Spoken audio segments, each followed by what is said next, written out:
De concertation, disent-ils, et ils l'ont fait savoir aujourd'hui. Sur place, Florence Malézieux, Jean-Hervé Glicher.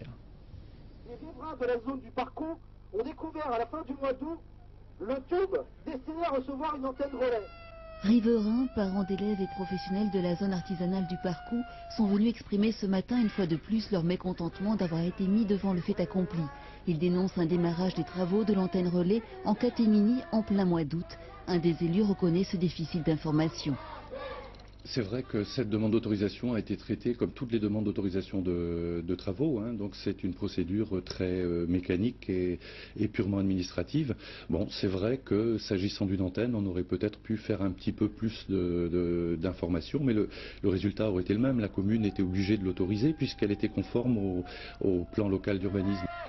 Il est vrai que techniquement, l'opérateur, locataire d'un terrain privé, et la mairie ont agi en toute légalité. Toutefois, les riverains mettent en avant de leur côté le principe de précaution. L'antenne se situerait à moins de 300 mètres d'une zone à forte densité scolaire et résidentielle, avec de nombreux professionnels installés également. Nous savons qu'à l'Aisne-20, nous sommes un cas parmi tant d'autres. Il y a à peu près 50 000 antennes relais en France.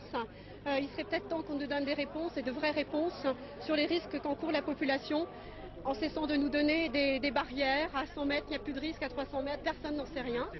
Le collectif a décidé de mener l'affaire en justice. 25 plaintes seront déposées d'ici la fin de la semaine prochaine au tribunal de Brest.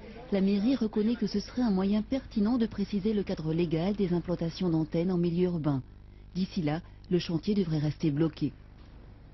Au lendemain de la mort de Johan Daguin en Afghanistan, ce soldat tué lors de l'explosion d'une mine lors d'une mission de reconnaissance, 4 autres militaires blessés du 3e RIMA de Vannes ont été rapatriés en Europe.